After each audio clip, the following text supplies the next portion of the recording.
안녕하세요. 오늘 소개해드릴 책은 포르체 출판사에서 2019년에 출간한 김혜남, 박종석 공동저자의 어른이 되면 괜찮을 줄 알았다입니다. 이 책도 출간된 지 조금 오래된 책인데 저에게 유익했던 책이라서 소개를 해드립니다. 맨 처음에 이 책을 서점에서 봤을 때 표지가 화려하고 강렬해서 그림에 관한 책이나 예술 관련 도서인 줄 알았거든요. 그런데 책이 너무 예뻐서 집었는데 목차를 보니까 정신과 의사 선생님이 쓴 심리학 책이더라고요. 책 제목이 어른이 되면 괜찮을 줄 알았다인데 이 책 제목도 그 관련 분야에 통찰이 있어야 쓸 수 있는 제목 같기도 하거든요. 마케팅의 신의 한 수일 수도 있지만 어쨌든 이 책 제목에도 저는 되게 끌렸거든요. 이 책 제목처럼 저도 어른이 되면 뭐든 다 잘하고 돈도 잘 벌고 근사하고 멋지게 나이 드는 사람이 저절로 되는 줄 알았거든요. 그런데 그냥 어른이 되었어요. 지금은 그냥 어른도 아니고 마음이 아픈 어른이 되었죠. 이 책은 주위에 마음이 아픈 사람들을 곁에 두신 분들이 이 책을 읽어보셨으면 좋겠어요. 마음이 아픈 분들은 책을 볼 게 아니라 병원 가는 게 훨씬 더 낫고요. 요즘은 정신과 문턱이 많이 낮아진 것 같아요. 제가 지난번에 약을 따러 갔는데 들어가자마자 대기실에 사람들이 남녀노소를 가리지 않고 너무 많이 계셔서 진료 대기를 서서 했거든요. 그 정도로 요즘 마음 아픈 분들이 정말 많아진 것 같아요.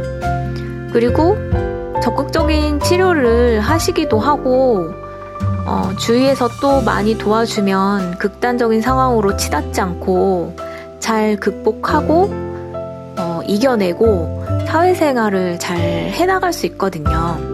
그래서 주위의 도움이 많이 필요한 병인 것 같아요. 이 책은 마음이 아픈 사람들을 공감하고 위로하고 실제적인 도움을 줄 수 있는 방법들이 책에 나와 있거든요. 예를 들면 일상생활 중에 갑자기 길에서 공황장애로 발작 일어난 사람들을 보면 너무 무섭고 당황스럽잖아요. 물론 우리 곁에 119가 있긴 하지만 우리 내면에는 또 측은지심이 있기 때문에 기다리면서 그 아픈 사람을 그냥 둘 수가 없어요. 뭐라도 돕고 싶을 거예요.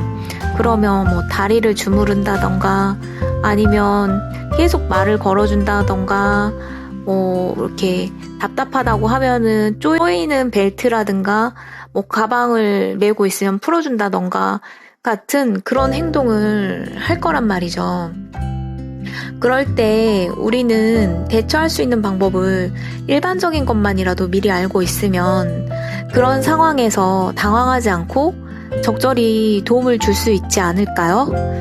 그래서 오늘은 이 부분에 대해서 일부 소개해드리고 저에게도 도움이 되었던 부분을 낭독해드리려고 해요.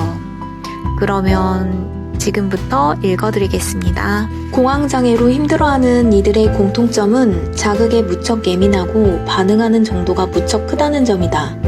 물론 이것은 겉으로 크게 드러나거나 표현되지 않을 수도 있다. 기본적으로 이들은 감정을 솔직하게 표현하기보다는 참거나 억누르는 선택을 하는 성향이 있기 때문이다. 그때그때 불안한 감정을 밖으로 분출하지 않고 내부에 차곡차곡 쌓아두는 경우 어느 순간 물잔에 물이 확 넘치듯 폭발하게 된다.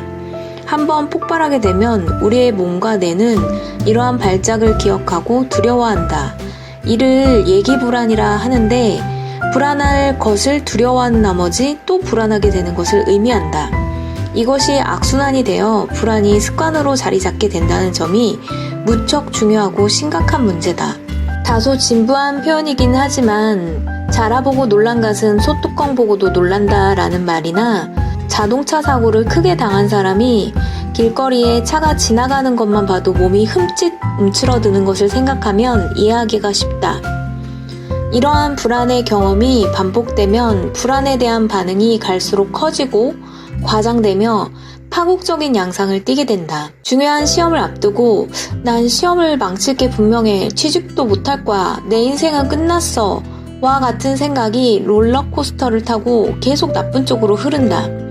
이러한 부정적이고 왜곡된 인지가 너무 빠르고 강력하게 형성되기 때문에 옆에서 아무리 괜찮다고 별일 없을 것이라고 말을 해도 소용이 없는 경우가 많다. 공황장애의 가장 효과적인 것은 인지의 개선이다. 내가 죽을 것 같다는 생각, 정신을 잃을 것 같다는 두려움으로부터 벗어나기 위해 왜곡된 개념을 바로잡아 주는 것이 중요하다. 가장 먼저 괜찮다라는 말을 반복해서 해주고 실제로도 별일 없이 안전하다는 느낌을 전해주는 것이 중요하다. 수준 씨의 경우 남자친구가 곁에서 손을 잡아주고 따뜻하게 안아주는 것이 발작을 안정시키는 데 큰 도움이 되었다. 믿을 수 있는 가족이나 친구가 곁에서 안아주거나 괜찮다며 토닥여주는 것이 발작이 더 심해지는 것을 막는 첫 번째 방법이다. 공황장애로 인한 발작은 대부분 과호흡이 동반되기 때문에 숨을 천천히 깊게 쉬도록 유도하는 것이 도움이 된다. 공황장애로 인한 발작이 시작되면 대부분 이러한 이야기가 귀에 잘 들어오지 않을 뿐더러 따라하기도 힘들다. 그만큼 흥분하고 당황한 상태이기 때문이다. 그러니 이때 환자의 손이나 어깨를 잡고 같이 따라해봐 라고 하면서 심호흡을 함께 해보는 게 효과적이다. 숨을 천천히 끝까지 들이쉬고 천천히 내쉬고 들이쉬고 내쉬고 이것을 10번 정도 반복을 한다. 환자의 대부분은 처음에는 기침을 하거나 심호흡을 제대로 하지 못한다. 이때 등을 어루만지거나 감싸면서 격려한 뒤 심호흡을 다시 10번 시킨 후에 천천히 말을 걸어본다. 이런 과정을 반복하다 보면 점점 호흡 속도가 정상이 되고 말도 제대로 할 수 있게 되면서 발작에서 벗어나게 된다. 공황장애는 누구나 앓을 수 있고 비교적 흔한 질병이기에 증상과 대처 방안에 대해 익혀둘 필요가 있다. 평소 질병에 대한 지식이 없으면 가족이나 친구가 공황 발작을 일으켰을 때 주위에서 더 당황하게 된다. 얘가 왜 이래? 너 어디 아파? 정신 차려! 라며 환자를 흔들거나 윽박지를 위험도 있다. 공황장애로 인한 발작 증세에 주변 사람이 당황하거나 과잉 반응을 보이면 당사자가 더 놀랄 수 있기에 상태에 따라 천천히 그리고 신중하게 대응하는 것이 무척 중요하다. 주변 사람의 침착한 대응을 보면서 환자는 찬찬히 미러링을 해 패닉에서 빠져나오게 된다. 심호흡을 할 때도 곁에서 괜찮아, 괜찮아 반복해서 말해주는 것이 효과가 있다. 그리고 환자에게도 나는 괜찮다, 나는 괜찮다, 나는 안전하다, 나는 안전하다 라고 생각하면서 심호흡을 하라고 한다. 그리고 어느 정도 안정이 되면 이 말을 환자가 직접 소리내어 10번을 말하게 한다. 환자의 상태를 세심히 지켜보면서 주위에 환자를 자극할 수 있는 날카로운 물건들을 멀리 치워준다. 그리고 텔레비전이나 휴대폰과 같이 시끄러운 소리가 나는 것은 꺼버린다. 갑자기 휴대폰 소리가 울리는 일도 불안을 더 악화시킬 수 있는 요인이 되기 때문이다. 어느 정도 진정이 되면 환자가 편히 앉아 기대거나 누울 수 있는 공간으로 천천히 이동한다. 여기까지가 공황장애에 대한 응급처치인데 완벽하진 않지만 효과는 충분하다. 물론 이러한 것은 응급처치일 뿐이기에 근본적인 치료를 위해서는 전문가에게 정확한 진단을 받고 치료를 받을 필요가 있다. 공황장애는 약물과 상담만으로도 큰 치료 효과를 볼 수 있고 완치도 가능한 질환이기에 너무 염려할 필요가 없다. 공황 발작이 왔을 때의 차분한 응급처치 외에도 환자가 일상생활에서 안정을 찾을 수 있도록 가족이나 친구가 도움을 주는 게 무척이나 중요하다. 공황장애 치료에 있어 가족과 친구의 도움보다 더 중요한 것이 본인의 의지다. 공황 발작이 시간과 장소를 가리지 않고 느닷없이 일어나는 증세인 만큼 도움을 줄 가족이나 친구와 함께 있지 않을 경우가 많다. 그러니 평소에 괜찮을 거야, 나는 안전해 라는 말을 주문처럼 외우면서 두려움으로부터 나를 달래줄 필요가 있다. 그리고 호흡을 길게 하는 것도 수시로 훈련해 두어 공황 증세가 왔을 때 즉각 적용할 수 있게 해야 한다. 공황장애를 흔히 짐작할 수 없고 가늠할 수 없는 큰 공포로 여기는 사람들이 많은데 무섭다고 생각하면 더 무서운 것이 된다. 그러니 오히려 내가 어르고 달래며 잘 조절할 수 있다는 자신감을 가져야 한다. 물론 발작이 온 그 순간에 호흡이나 자기암시 등을 차분히 행하는 것은 무척 어려운 일이다. 하지만 공황장애로 힘들 때 우리가 가장 먼저 떠올려야 할 것은 죽음이나 공포, 두려움 같은 부정적인 것들이 아니라 사랑하는 가족과 친구, 괜찮아질 거라는 긍정적인 믿음이다. 그 믿음이 힘이 되면 죽을 것 같은 공포도 밀어낼 수 있다. 수많은 사람들이 지나치게 두려워하는 공황장애의 실체가 생각보다 별게 아니라는 것. 나를 그토록 몰아붙였던 두려움과 공포는 사실 내 자신에게서 나온 것이라는 사실만 깨닫는다면 그리 어렵지 않게 헤쳐나갈 수 있다. 출근하는 것이 끔찍하게 싫은 날이 있다.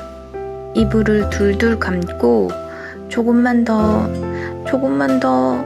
하며 버티다 시계를 확인하곤 화들짝 놀라 출근 준비를 시작한다.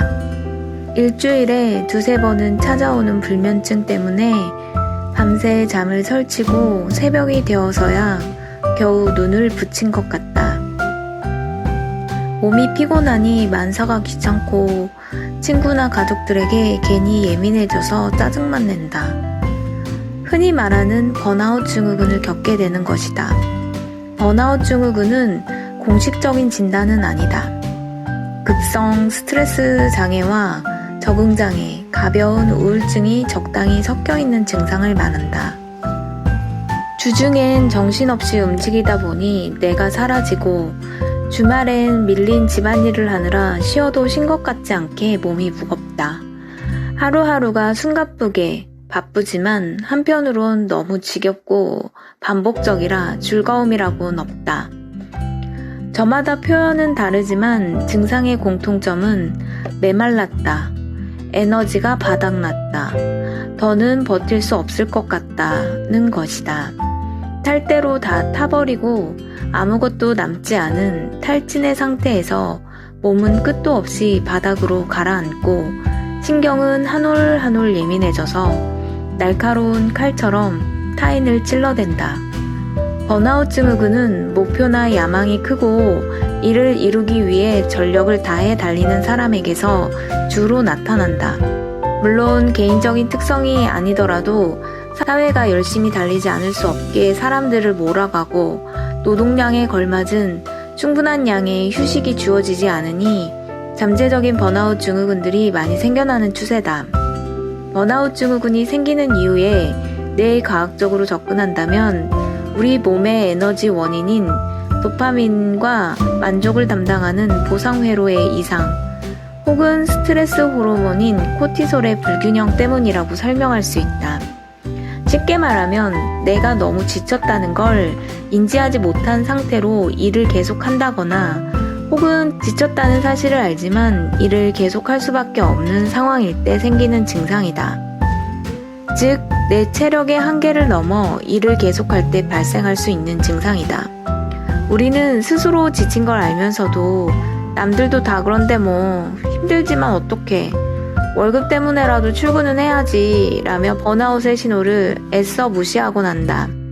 이렇게 내가 너무 지쳤다는 사실을 모른 척하거나 무시하면 우리의 몸과 마음은 눈치 없는 주인 대신 감정적 신체적인 신호를 보낸다.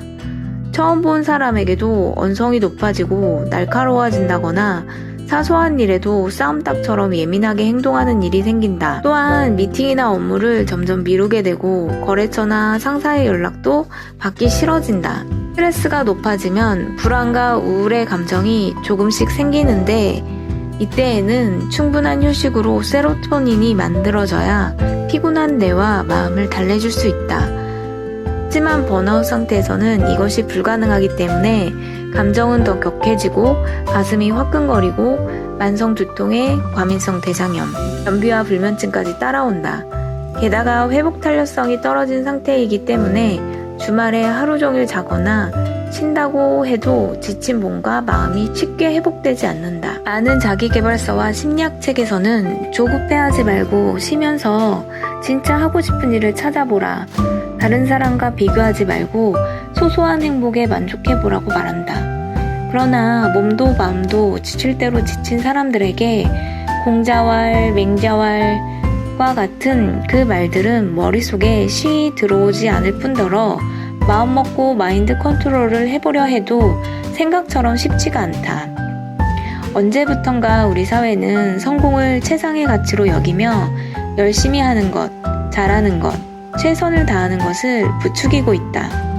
힘들고 지쳐서 쉬고 싶어 하는 사람에게도 기운을 내서 다시 잘 달려보라고 하고 무언가를 성취해 성공의 기쁨을 즐기려는 사람에게 작은 것에 만족하지 말고 더 큰 것을 향해 서둘러 뛰어가라고 말한다.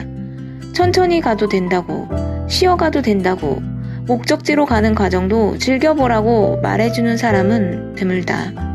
번아웃 증후군에서 벗어나기 위해선 내 삶의 핸들은 물론 가속 페달과 브레이크도 오롯이 나의 의지로 조정할 수 있어야 한다.